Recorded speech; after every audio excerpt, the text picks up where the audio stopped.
بسم اللہ الرحمن الرحیم۔ السلام علیکم۔ حضرت شمعون علیہ السلام، جیسا کہ پیچھے ہم نے بیان کیا کہ شمعون نبی بڑے شجاع اور حق پرست تھے اور اکیلے ہی 6,000 کافروں کے لشکر پر بھاری پڑتے تھے، اور کافروں کے بادشاہ شاہ اموزیہ نے ان کی بیوی کو فریب دیا کہ اگر وہ شمعون کو باندھ دیں تو وہ ان کو تخت و تاج اور بادشاہی اور اپنا شریک حیات بنائے گا۔ چنانچہ حضرت شمعون سو گئے تو ان کی بیوی نے ایک مضبوط رسی سے انہیں باندھ دیا۔ اب آگے، چنانچہ جب شمعون نبی سو گئے تو ان کی بیوی نے انہیں اس رسی سے باندھ دیا جو وہ شخص دے کر گیا تھا۔ صبح جب شمعون نیند سے اٹھے تو خود کو بندھا ہوا پایا، بس رسی توڑ ڈالی اور اپنی بیوی سے پوچھا کہ مجھے کس نے باندھا تھا؟ بیوی نے کہا کہ میں نے باندھا تھا۔ حضرت شمعون نے پوچھا کہ تم نے بھلا مجھے کس واسطے باندھا تھا؟ تو بیوی نے کہا کہ آپ کا زور آزمانا چاہتی تھی کہ تم میں کس قدر زور ہے کہ اگر کوئی دشمن تمہیں سوتے میں باندھ دے تو تم اس سے لڑ سکتے ہو یا نہیں۔ تب شمعون نے کہا کہ تم خاطر جمع رکھو، کوئی دشمن خدا کے فضل سے ہم سے زور میں بڑھ نہیں سکتا کہ اللہ نے مجھے بہت طاقت عطا کی ہے۔ پھر 4 مہینے بعد شمعون اس شہر میں جات کو گئے اور ہمیشہ کی طرح کافروں پر بھاری پڑے اور لڑائی فتح کر کے آئے۔ چنانچہ پھر شاہ اموزیہ نے شمعون کی بیوی کے پاس لوگوں کو بھیجا۔ وہ بولی کہ جو رسی تم نے دی تھی میں نے اس سے اس کو باندھا تھا، مگر وہ بڑا زور آور ہے، اس نے ایک ہی بار میں اس رسی کو توڑ دیا، پس اپنے بادشاہ سے جا کر کہو کہ اسے باندھنے کی کوئی اور تدبیر کرے۔ تب شاہ اموزیہ نے بہت سا روپیہ اور ایک زنجیر لوہے کی تگڑی بنوا کر اس بی بی کو بھیجی کہ اس زنجیر سے شمعون کو باندھ کر رکھو۔ پس شمعون کی بیوی نے پھر ایک رات سوتے ہوئے حضرت شمعون کو اس زنجیر سے باندھ دیا۔ جب حضرت شمعون اٹھے تو ہاتھ پاؤں اٹھاتے ہی زنجیر ٹوٹ گئی۔ پھر اس بات کی خبر بادشاہ کو پہنچی کہ شمعون نے زنجیر کو بھی اپنی طاقت سے توڑ ڈالا ہے۔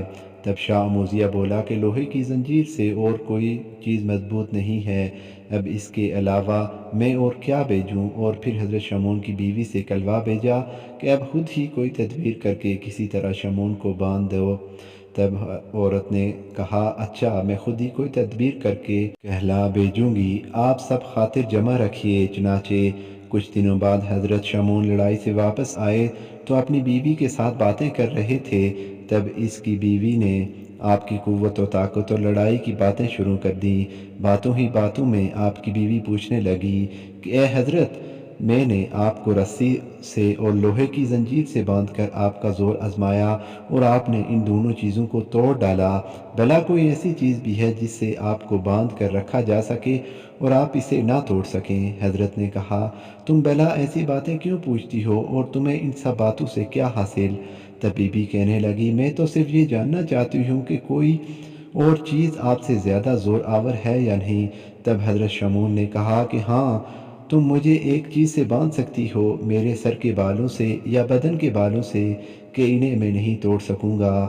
تب اس کی بیوی نے جب یہ بات سنی تو شب کو جب حضرت شمعون سو گئے تو ان کے سر اور بدن کے بالوں سے انہیں باندھ دیا، اور یا سر اور بدن کے بعد کاٹ کر ان کو رسی بنا کر اس کے ہاتھ پاؤں کو مضبوطی سے باندھ دیا۔ جب وہ نیند سے اٹھے تو اپنی بیوی سے پوچھا کہ مجھے کس نے یوں باندھ رکھا ہے؟ بیوی نے کہا کہ میں نے ہی باندھا ہے، اور اس سبب کے زور آپ کا آزماتی ہوں کہ کوئی دشمن آپ سے زور میں بڑھ سکتا ہے یا نہیں، اور بس یہی دیکھنا چاہتی ہوں۔ حضرت نے فرمایا اللہ کے فضل سے کوئی دشمن زور میں مجھ سے نہیں بڑھ سکتا، مگر خدا کی مرضی ہو تو میں نہیں کہہ سکتا کچھ۔